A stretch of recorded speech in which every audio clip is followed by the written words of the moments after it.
have you ever got into a scene and then fell for one of these girls, and then pursued a relationship for a while? And if you did, how hard was it to maintain, knowing she's going out to fuck somebody else, as are you? So has that ever happened? Yes. Yes, that has happened. I think it was the year 2005. I was about a year into it. I met a girl. Her name was Rita Baltoiano was her stage name. She was a Hungarian actress. Uh, she and I worked together, and just wow, I felt things I never felt before. Like wow, oh my God, we really just hit it off. And so I would reach out to a couple directors I knew and say, hey, there's this Rita girl in the business. I'd like you to put me with her. So I did that 4 or 5, 6 times. Next thing you know, she says, I keep seeing you on set. And I go, yeah, I know. I've been, asking directors to put me with you. And she's like, oh, really? And then I pursued her some more, and I basically said, hey, I'd like to, you know, pursue you. And she said, no, no, no, in a Hungarian accent. Right. And I kept pursuing her. And I wouldn't take no for an answer. And I basically reached out to her agent one time, and I talked to a guy who worked for this agency. And I said, hey, man, I really like this girl. If you could kind of put in a word for me, that would be great. And he kind of gave me his seal of approval because, as you can imagine, agents, they didn't like the male performers, pushing up on the girls because they knew there was drama coming. So the agents always had a kind of like a tight rein on these girls and discouraged them from meeting any of the guys.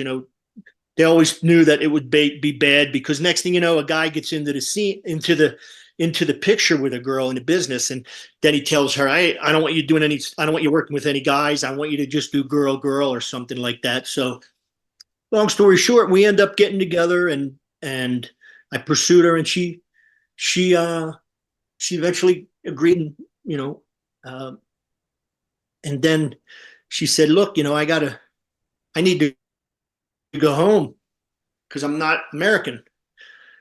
And I said, oh, no. I said, well, I'm falling in love with you. And she's like, I feel the same way. I said, I guess she's the only way I can stay here is if we get married. So I said, well, at the time like I felt strongly enough to do that. So we did. We got married in Vegas. And then the reality set in that, I didn't mind that she went and worked with other guys. In fact, I accepted that, but she had a problem because she was a big star in Europe. But when she came here to America, her career was not bad. It was just she was trying to establish herself here in America. So uh, she had some struggles with that. But my career was blossoming and booming and taking off. So I was working all the time, and she wasn't. So that kind of played into some of her insecurities, I'm guessing. And so she started to just present some real jealousy. And I understood it and felt bad about it. But it got to a point where I couldn't, I couldn't do that anymore. Right. Her jealousy. My only concern when she worked with other guys was that those other guys were respectful of her, because I didn't want to have to go knocking on some guy's door and say, hey, man, my wife said you worked with her and she asked you to not do this and you didn't Right. listen to her. Right. Which is a That little was my bizarre. Which is funny that though, was because my it's almost only, a it's yeah, almost a comedy because you're like, wait a minute, I know you fucked my wife in the ass today, but the fact that yeah, you you were pulling smacked a me in the hair, face. yeah, right. Exactly. That's almost a scene we could do in a movie, right? Um, Yeah, but yeah, totally. Which is funny because, like, for example, today, right now, if we were in the business and I had a wife or a girlfriend and she got lined up with you, I would be like, right, good. I know Steve. He's a great guy. He's going to right, take care of you. Nothing to worry about. He's not going to be right, whispering in your ear like, "Fuck your husband. Leave him, and come with me." I'm not going to right, experience that. But some other guys who are that way might do that. They might be like, right, oh, and that's where I was more hopeful that she would work with my friends and guys that I knew who also had a wife Right. or had a girlfriend or whatnot, because I knew it was professionalism. That's a Right. strange thing, but so we never, unfortunately, we never managed to have a successful marriage. Through time, we separated, and I said, "Look, I love you to death. I still do. I still even talk to her sometimes here and there." But she's now relocated back to Europe in Hungary, and she's since left the business. But she was great. I loved her, and it was just hard because the business presents those natural hardships. Yeah, yeah, Imagine, like absolutely. you said, imagine you wake up in the morning, you roll over, you kiss the girl you're in love with to go work with some, and then you got to leave to go work with some stranger who tells you something like, don't do this, don't do that, don't do this, don't do that, and you're like, Right, what right, the right, fuck, right. you know? No, I mean, like I said, so I got a series of four quick questions. What is the biggest myth about porn? The biggest myth. Wow, that's the biggest myth. In other words, I think that the scenes and the sets are full of everybody all on drugs, fucking each other without any care in the world. That's a big myth. okay. You know, What's the biggest difference from you, Tommy, on set in 1990, whatever, 2004, and Tommy on set today in 2023? the biggest difference is in 2020, in 2004, there was a lot more bigger companies, studios, Wicked, Vivid, Digital Playground, Adam and Eve, Hustler, all these big companies who were making big movies and spending a fair amount of money on budgets and whatnot. And I showed up, and I had at one point or another, I'd had 3 or 4 scripts, and I'd have to try to remember what movie I was studying for because of what day it was and what's the shoot schedule. Now, because of the internet and some of the things that took place, those companies all went out of business. They're not producing any more content. Very minimal, if any, that are, big productions. If not, there's probably zero. They're all little mini micro budgets, couple some storyline and script and scenario and wardrobe, maybe a little bit. So I'm not doing any of those anymore. Most of what I do to present day is there's a technology called VR, virtual reality, and I found myself doing a lot more of those because, for one, they're producing a lot more of this content because there's about 20 new companies producing this VR stuff. It's a bit techy where the user wears these big goggles and can see Right, the right, right. girl. But luckily for that, I still manage to work. But I feel like I've used this term before. I feel like I'm circling the drain in that capacity because I feel like I got more days behind me than in front of me with the business, I mean, and that's okay. right. Oh, well, here's another thing too, which has It's got to not. be a little awkward because I have had some of these things, not in the same realm, obviously, where I'm going to right away have sex, but I go to a premiere, and then all of a sudden I'm talking to some girl, and she wants to. Yeah, He's I'm a producer and wants to, and she's 18, 19, sure. and then the fucking obviously Uh, the dialogue between myself at 50 and somebody who's yeah. 18, other than the attraction, it's got to be a little bit weird. So obviously, as you get older and these girls are coming in, is that any type of issue? Yeah, I'm getting older. They're all staying the same. And now, after 20 years, uh, how many generations would you say that was? And there's just a far different mentality of present day younger people. Mhm. Uh, so that's different.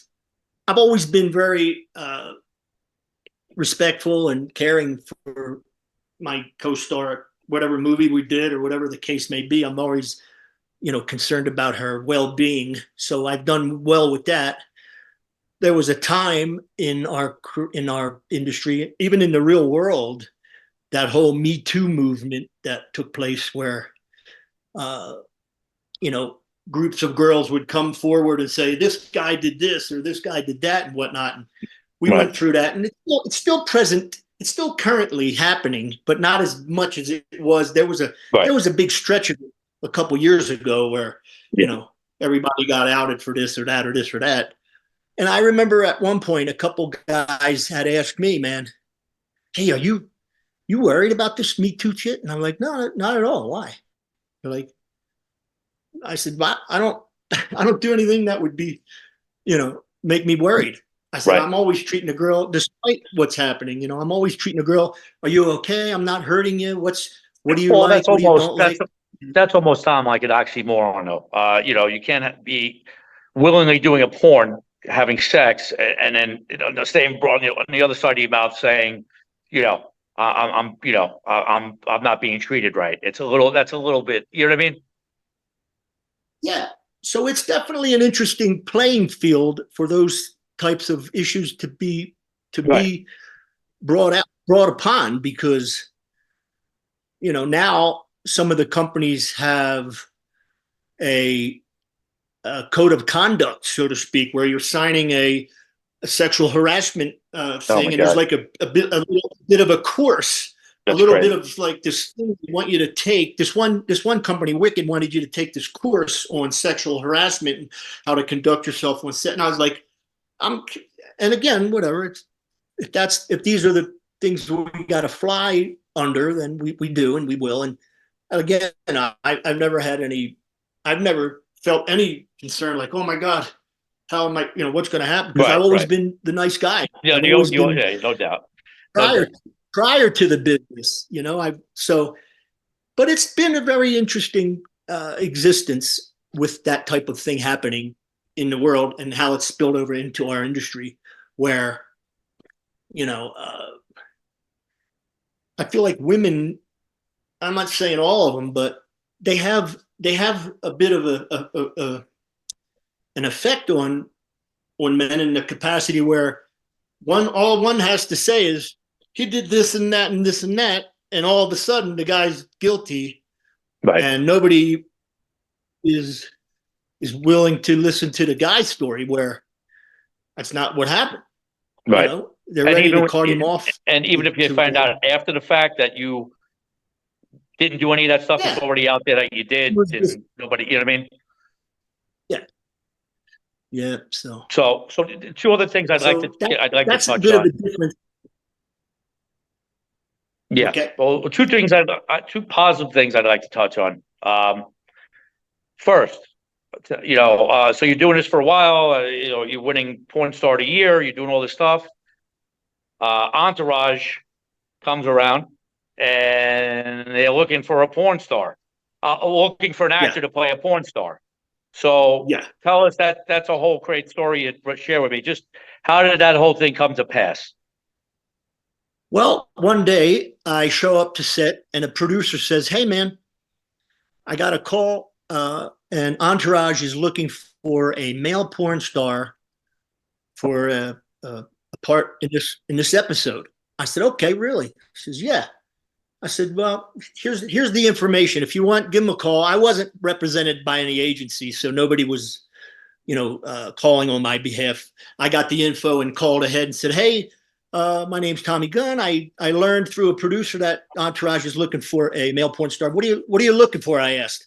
"Are you looking for a brand new guy?" She said, "We're looking for a brand new guy or a guy who's been in for years." I said, "Well, I've been in a fair amount of time. I go by the name of Tommy Gunn." And she said, "Well, come on down. We'd love to have you. And come on down, and I'll send you the sides on an email, and you can look them over. When you get here, we'll go through it." I said, "Okay, great." So I go down to the place the following day, and I rehearse these little lines, and I get brought in, and in the lobby are some other guys that I know from the business. "Hey, this guy and that guy. What's up, guys? Hey, how are you?" And I see a guy come out, and then it's my turn to go in, and I go in and I talk to the person there who's conducting this little go-see, or this little read. And they said, "We're looking for this." I said, "Okay." And we did the thing. and it was very easy.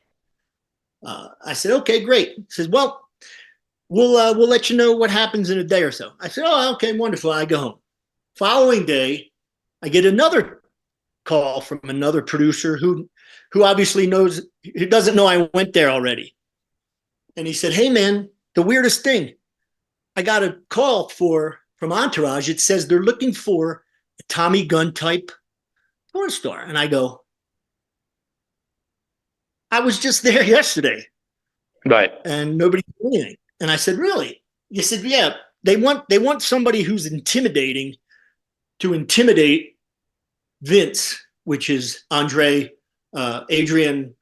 Grenier, his real name. I said, that's interesting.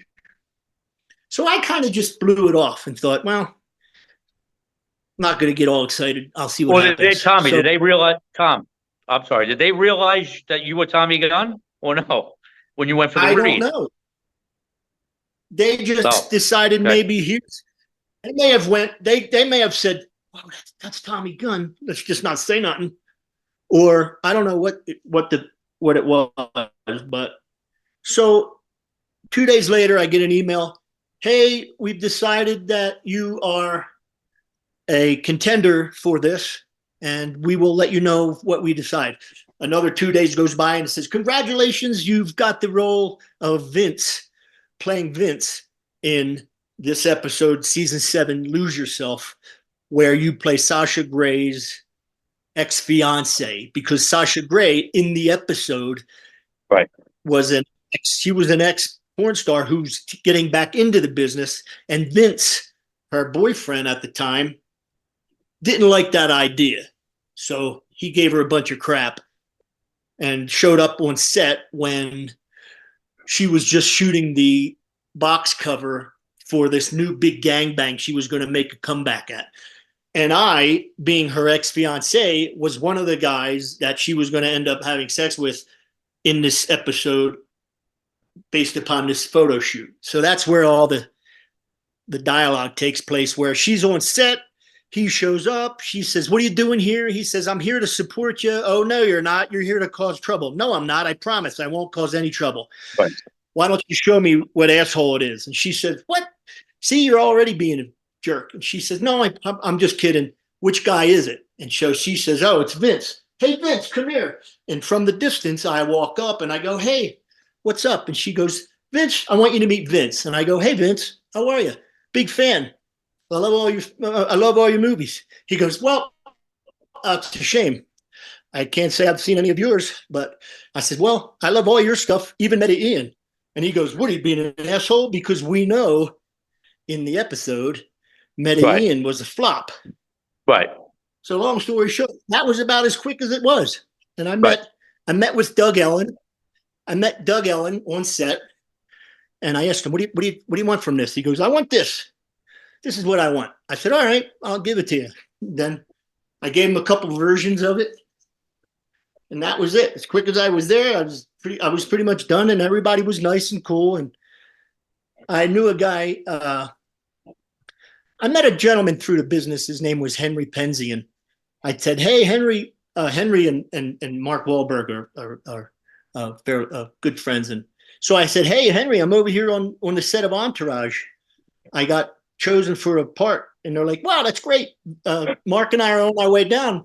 Stick around. We'll be there. And I said, all right, once the thing's over, I'll stick around. And he ended up calling me back and said, no, we got stuck in traffic, so we can't come by, which would have been neat because I met Mark Wahlberg once at a traffic light in Los Angeles. He's a good dude, believe it or not. Yeah, he's a good guy. And I even knew his brother from years ago, working at a place in Florida he was a waiter. It's kind of neat. He has two brothers. Yeah.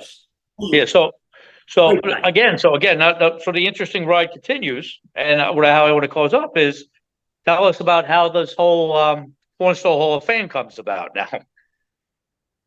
Yeah, well, our we got two big media companies, AVN and XBiz. AVN's been, I think, 30, 40 years now, covering the industry, adult video news. which was a gentleman from the East Coast, New Jersey, actually, who started AVN. And long story short, throughout the years, they would chronicle and cover the industry, and do some they would do write-ups on movies and stuff. And through time, they developed pretty much what is the parallel of our Oscars, the AVN. So, they look at you from being qualification from the AVN is for Hall of Fame is 10 years or more. So one day I got reached out to and said, hey, we're gonna induct you into the Hall of Fame in 2016. I said, wow, that's really great. I hope it's not the kiss of death, though. They'll never. Once you're done and you're you get the Hall of Fame, nobody sees you anymore. Right. Anyway, but that came, and it was an honor, and it was really cool. So it's been the crazy journey. I guess, for lack of better words, I won every award they pretty much give out, and then I got a Hall of Fame, which was great. But that leads me up to today, and today I question to myself, what am I doing next? Because I still got the itch to be an actor. I love it. I want to, but I feel like, did I, or have I, or do I currently have this stigma that I may not be able to shed for whatever reason or another, that, someone may say, well, we'd love to have you. And I've had this happen. We'd love to have you, but, because of your past, it's going to be difficult. And I go, what's my past? I'm not a murderer, Right. I was in a legit industry for Right. multiple years and did well and was successful. And I earned a name that's internationally known. I was in Italy and I got recognized. I was in Prague, I got recognized. Right. So that has to have a value. And if someone's doing something, and they call it butts in the seat. You've heard that terminology, right? That term before. If you're making a movie, what's your biggest concern? How many people are going to come and see it, right? So, an individual like myself who's got 20 years recognition, no matter what. If I may add to the stigma, the stigma is, and this could segue into the last question. Mm-hmm. The last question is, if somebody said, hey, I want to get into the porn business, what do you recommend? Well, a lot has changed in 20 years. And a lot of people might say, well, it's more accepted present day in society. And that's possible. But at the end of the day, it's still immortalized in the internet, if that's the correct word. It's there forever. Right. So, if you have any political future ahead of you, don't do it. If you have any other things, it's not the answer for everybody. And I've actually talked a few people out of it, and they thank me, and they're like, thanks for, giving me the breakdown. I said, it's not for everybody, And here at the end of the day, after 20 years for myself, relationships have been difficult. Friendships have been tested. Family, situations and family, what do you call that? Dynamics are tested. So you got to think about it. If you're going to do something, obviously you do it 110%, but it's an interesting industry because there's a lot of what's the word I'm looking for? There's a lot of, I guess, fill in the blanks on your soul. Mm-hmm. Someone might say, well, what does that mean? I said, well, for the last 20 years, I bared a part of myself in one way or another, however you want to the world. And you change through time. At the time I was 36. Yeah, I'm 36, blah, blah, blah.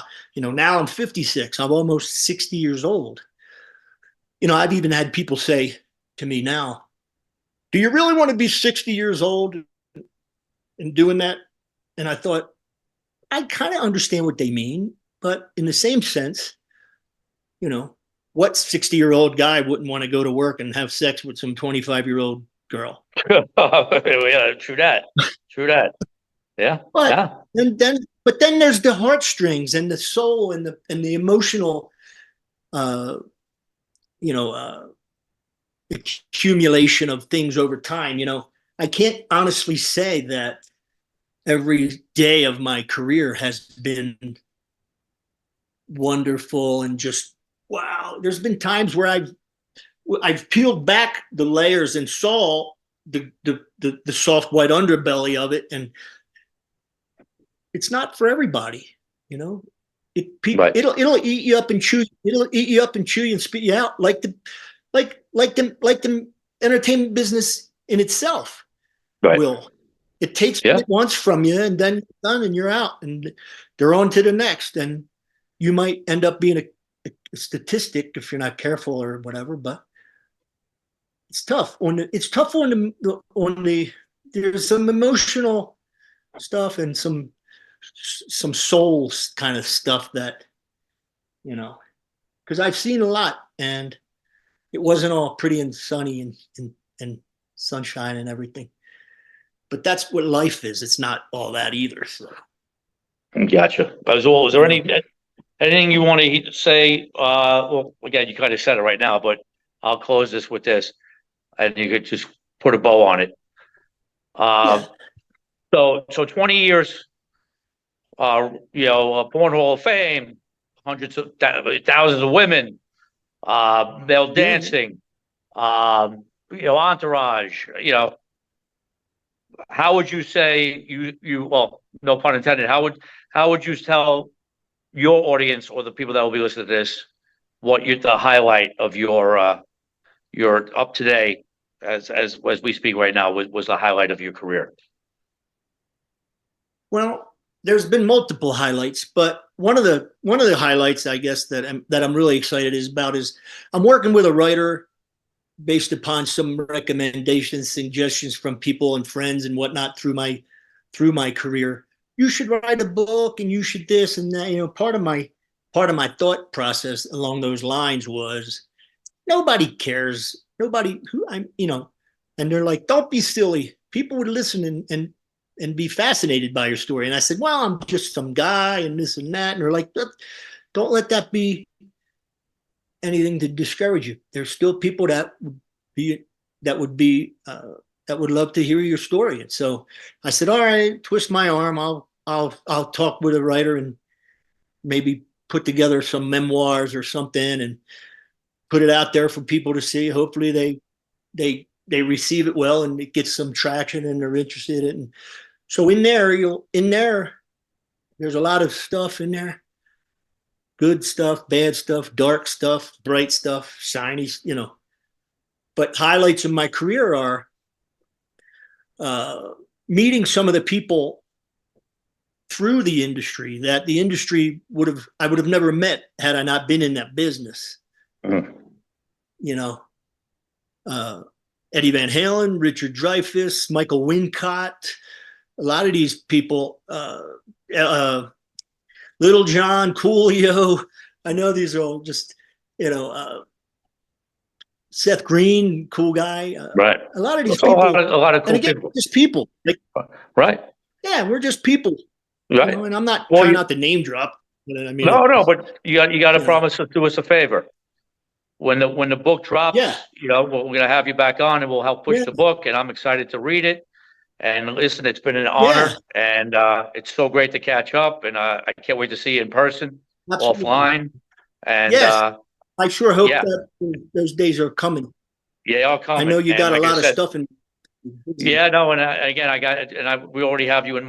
As we discussed offline, some things Yeah. coming up that we're going to do together, and it's been an honor, and I would like to thank you for coming on Screw the Clout. I think this is going to be one of my favorite episodes, one of the most interesting, and I think the listeners are going to get a lot out of it. And you got to do me one favor. Yeah, absolutely. I love Alexis, Texas. Make that happen. Okay. I can say, No, I'm I can, joking. no, I know. I can always be like a little birdie and say, hey, I got a dear friend of mine who just thinks you're great. God, yeah, that'd be awesome. But no, but listen, thank you Yeah. so much. Again, you've come from a full circle, and you've been a success, and I'm humbled to have you on. And like I said, we got to do this again when the book drops. And once again, Tommy Gunn on Screw the Clout. We'll see you next week. Tommy, thank you. It's been an honor and privilege. And happy and healthy 2024. Yes, absolutely. The same. Likewise, Steve. I appreciate the opportunity and I look forward to the future. And I hope that it's you and I standing next to each other. We could give each other a big hug because, by God, it's been a long time and we could catch up. And there's a lot of things that I think we could have a chuckle over. So, Without a doubt.